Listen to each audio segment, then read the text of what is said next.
Hello বন্ধুরা, আশা করি সবাই ভালো আছেন। কম্পিউটার শিক্ষা 24 চ্যানেলে আপনাদেরকে স্বাগতম। আজকের ভিডিওতে আমি আলোচনা করব মাইক্রোসফট এক্সেলের হোম ট্যাবে থাকা ফন্ট গ্রুপ নিয়ে। তো আশা করি ভিডিওটা শুরু থেকে শেষ পর্যন্ত দেখে নেবেন। এখানে আমি মাইক্রোসফট এক্সেলে কয়েকজন স্টুডেন্টের একটি মার্কশিট বানিয়ে নিয়েছি। তো আমি এটাতে ফন্ট গ্রুপের যেগুলো কাজ ওগুলো অ্যাপ্লাই করে দেখাবো। তো প্রথমে সিলেক্ট করে নেব। সিলেক্ট করে নেওয়ার পর ফার্স্ট আমাদের এখানে ফন্ট রয়েছে। তো আমরা যদি ফন্ট চেঞ্জ করতে চাই তাহলে ফন্ট যেটা রয়েছে ওটার অ্যারো চিহ্নে ক্লিক করব। ক্লিক করার পর এখান থেকে আমরা যে কোনো ফন্ট দিয়ে নিতে পারি। এখানে দেখেন অনেক ধরনের ফন্ট রয়েছে। তো আমরা এখান থেকে যে কোনো ফন্ট দিয়ে নিতে পারি। তারপর রয়েছে আমাদের ফন্ট সাইজ। তো আমরা চাইলে আমাদের ফন্ট এখান থেকে কম বেশি করতে পারি। তো আমরা এখান থেকে ধরে নিলাম 26 সাইজ করব। তো ওইটাতে ক্লিক করব। তো দেখেন আমাদের ফন্ট 26 সাইজ হয়ে গেছে। তো এবার আমাদের যদি ফন্ট সাইজ কম করা লাগে তাহলে আমরা সিলেক্ট করব। সিলেক্ট করার পর ফন্ট সাইজে যাব। যাওয়ার পর এখান থেকে আমরা কম করে নিতে পারবো। ওইভাবে আমরা যদি বোল্ড করতে চাই, এখানে বোল্ড অপশন রয়েছে। তো আমরা বিতে ক্লিক করব। দেখেন বোল্ড হয়ে গেছে। তারপর যদি ইটালিক করতে চাই তাহলে এখানে আই অপশনে ক্লিক করব। তারপর আন্ডারলাইন করতে চাইলে এখানে ই অপশনে ক্লিক করব। এবার যদি আমাদের বোল্ড না লাগে, বোল্ড আন্ডু করতে চাই তাহলে আমরা বি ক্লিক করব। দেখেন বোল্ড চলে গেছে। ওইভাবে যদি ইটালিক আন্ডু করতে চাই তাহলে আই ক্লিক করব। ওইভাবে যদি আন্ডারলাইন আন্ডু করতে চাই তাহলে ই অপশনে ক্লিক করব। এইভাবে আমরা একবার বোল্ড, ইটালিক, আন্ডারলাইন এগুলো অ্যাপ্লাই করতে পারি এবং আমরা চাইলে এগুলো আন্ডু করে নিতে পারি। তারপর এখানে এর অ্যারো চিহ্নে যাওয়ার পর এখানে দেখেন দুই ধরনের আন্ডারলাইন রয়েছে। একটি হলো সিঙ্গেল আন্ডারলাইন, আরও একটি হলো ডাবল আন্ডারলাইন। তো আমরা যদি ডাবল আন্ডারলাইন দিতে চাই তাহলে ডাবল আন্ডারলাইনে ক্লিক করব। তো দেখেন ডাবল আন্ডারলাইন হয়ে গেছে। এবার যদি আমাদের ডাবল আন্ডারলাইনটা না লাগে আন্ডু করতে চাই তাহলে এখানে আন্ডু অপশন রয়েছে, ওইটাতে ক্লিক করব। না হয় আমরা এখানে ডি অপশন রয়েছে ওইটাতে ক্লিক করব।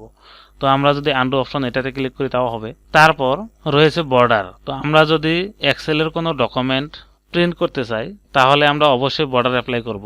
কেননা আমরা এখানে যেগুলো দাগ রয়েছে এগুলো কিন্তু প্রিন্ট হবে না। তো আমরা কি করব, বর্ডার অ্যাপ্লাই করে নেব। তো প্রথমে আমরা সিলেক্ট করে নেব আমাদের যতটুকু বর্ডার দেওয়ার প্রয়োজন, সিলেক্ট করে নেব। সিলেক্ট করার পর এখানে বর্ডারে অ্যারো চিহ্নে যাব। যাওয়ার পর আমরা মোর বর্ডারে যাব। যাওয়ার পর এখান থেকে আমরা বর্ডার স্টাইল চয়েস করব। তারপর কালার চয়েস করব। তো এখান থেকে আমরা কালার ক্লিক করব। তারপর আমরা আউটলাইন এবং ইনসাইড দুটোটাই করব। তো এখান থেকে আউটলাইন এবং ইনসাইড দুটোটাই ক্লিক করব। ক্লিক করার পর ওকে ক্লিক করব। তো দেখেন বর্ডার হয়ে গেছে। এবার যদি বর্ডার আমাদের না লাগে তাহলে কি করব, সিলেক্ট করব। সিলেক্ট করার পর বর্ডার অ্যারোতে যাব। যাওয়ার পর মোর বর্ডারে যাব। যাওয়ার পর এখানে আমরা নান অপশন রয়েছে, তো নান অপশনে ক্লিক করব। তারপর ওকে ক্লিক করব। তো দেখেন বর্ডার চলে গেছে। ওইভাবে বর্ডার এখানে আরও কিছু কাজ রয়েছে। যেরকম আমরা যদি অ্যালাইনমেন্ট করতে চাই, ধরে নিলাম আমরা এই লাইনটা অ্যালাইনমেন্ট করব। তো এই লাইনটা সিলেক্ট করে নেব। নেওয়ার পর বর্ডার অ্যারোতে যাব। যাওয়ার পর মোর বর্ডারে যাব। যাওয়ার পর এখানে আমরা অ্যালাইনমেন্ট অপশনে ক্লিক করব। তারপর আমরা কত ডিগ্রি অ্যালাইনমেন্ট করব এইভাবে আমরা করে নেব। নেওয়ার পর ওকে ক্লিক করব। তো দেখেন অ্যালাইনমেন্ট হয়ে গেছে। ওইভাবে এই লাইনটা আমরা ফিল করব। তাহলে সিলেক্ট করে নেব। তারপর বর্ডার অ্যারোতে যাব। এবার মোর বর্ডারে যাব। তো এখান থেকে আমরা ফিল অপশনে যাব। যাওয়ার পর আমরা কোনো কালার দিয়েও ফিল করতে পারি এবং প্যাটার্ন স্টাইল রয়েছে ওগুলো দিয়েও ফিল করতে পারি। তারপর ফিল ইফেক্ট রয়েছে, আমরা ওখানে যাও ফিল করতে পারি। তো প্রথমে আমরা কালার কিভাবে দেয় ওইটা দেখব। তো এখান থেকে যে কোনো কালার আমরা চয়েস করব। তারপর ওকে ক্লিক করব। তো দেখেন ওই কালারটি হয়ে গেছে। ওইভাবে আমরা এই লাইনটা যদি প্যাটার্ন দিয়ে ফিল করতে চাই তাহলে আমরা কি করব, প্রথমে সিলেক্ট করব। তারপর বর্ডার অ্যারোতে যাব। যাওয়ার পর মোর বর্ডারে যাব। যাওয়ার পর এখানে ফিল অপশনে যাব। যাওয়ার পর দেখেন এখানে প্যাটার্ন স্টাইল রয়েছে। তো আমরা প্যাটার্ন স্টাইলে অ্যারোতে ক্লিক করব।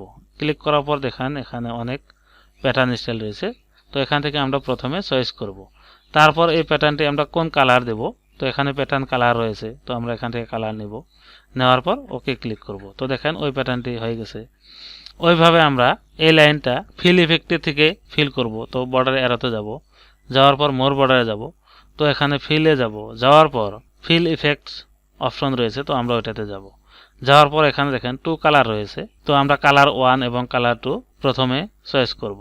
তারপর এখানে দেখেন শেডিং স্টাইল রয়েছে। এখানে হরিজন্টাল, ভার্টিক্যাল এই ধরনের কতগুলি স্টাইল রয়েছে। তো আমরা এখান থেকে কোন স্টাইল অ্যাপ্লাই করব এটা ক্লিক করব। ক্লিক করার পর এখান থেকে আমরা চয়েস করব।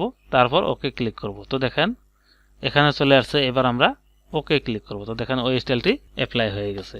এইভাবে আমরা বর্ডার এরোতে যাওয়ার পরে মোর বর্ডারে যাব। যাওয়ার পর এখান থেকে চাইলে আমরা অ্যালাইনমেন্ট এবং ফন্ট, বর্ডার, ফিল এগুলো করে নিতে পারি। তারপর বর্ডারের পর এখানে রয়েছে আমাদের ফিল কালার। তো আমরা এখান থেকেও ফিল কালার করতে পারি। ধরে নিলাম এই লাইন 3টা আমরা ফিল করব। তো এই লাইন 3টা আমরা সিলেক্ট করব। সিলেক্ট করার পর আমরা ফিল কালারের এরোতে যাব। যাওয়ার পর এখান থেকে আমরা যে কোনো কালার দিয়ে ফিল করতে পারি। তো ধরে নিলাম আমরা এই কালারটি দিব। তো এটাতে ক্লিক করব। তো দেখেন হয়ে গেছে। তারপর রয়েছে ফন্ট কালার। তো আমরা যদি ফন্ট কালার করতে চাই, তো ধরে নিলাম আমরা ফন্ট কালার করব। তো প্রথমে সিলেক্ট করে নেব। সিলেক্ট করার পর ফন্ট কালারে এরোতে যাব। যাওয়ার পর এখান থেকে আমরা ফন্ট কালার দিয়ে নিতে পারবো। এবার আমরা যদি ফন্ট কালারটা না লাগে, তাহলে ফন্ট কালার এরোতে যাব। যাওয়ার পর এখান থেকে অটোমেটিক ক্লিক করব। ওইভাবে এখানে আমরা ফিল কালার দিয়েছি, তারপর অ্যালাইনমেন্ট করেছি। এগুলো যদি না লাগে তাহলে আমরা কি করব, ধরে নিলাম এই যেটা অ্যালাইনমেন্ট করেছিলাম এই লাইনটা, তো আমরা অ্যালাইনমেন্টটা আনডু করে দিব। তো প্রথমে সিলেক্ট করব, তারপর বর্ডার এরোতে যাব। এবার মোর বর্ডারে যাব। যাওয়ার পর এখানে আমরা অ্যালাইনমেন্টে যাব। যাওয়ার পর এখানে অ্যালাইনমেন্ট আমরা একদম 0 ডিগ্রি করে দেব। তারপর ওকে ক্লিক করব। তো দেখেন অ্যালাইনমেন্ট চলে গেছে। ওইভাবে যদি আমরা এখানে যেগুলো ফিল কালার করেছিলাম প্যাটার্ন স্টাইল এবং ফিল ইফেক্টসের থেকে, তো এগুলো আনডু করব। তাহলে আমরা কি করব, বর্ডার এরোতে যাব। যাওয়ার পর মোর বর্ডারে যাব। যাওয়ার পর এখানে আমরা ফিলে যাব। যাওয়ার পর নো কালারে ক্লিক করব। তারপর ওকে ক্লিক করব। তো দেখেন আমরা যেগুলো ফিল কালার করেছিলাম ওগুলো আনডু হয়ে গেছে। তো এইভাবে মাইক্রোসফট অফিস এক্সেলে আমরা কোনো ডাটা এন্ট্রি করার পর ওগুলো font style, font size, bold, italic, underline, border, shading colour এগুলো করতে পারি। তো এখানে ফন্ট সাইজের পর দেখেন ইনক্রিজ ফন্ট সাইজ এবং ডিক্রিজ ফন্ট সাইজ রয়েছে। তো আমরা চাইলে এখান থেকেও ফন্ট সাইজ ইনক্রিজ করতে পারি। তো প্রথমে সিলেক্ট করে নেব, তারপর ফন্ট সাইজ ইনক্রিজ ক্লিক করব। দেখেন ইনক্রিজ হয়ে যাচ্ছে। ওইভাবে যদি ডিক্রিজ করতে চাই তাহলে ডিক্রিজ যেটা ফন্ট সাইজ ওটাতে ক্লিক করব।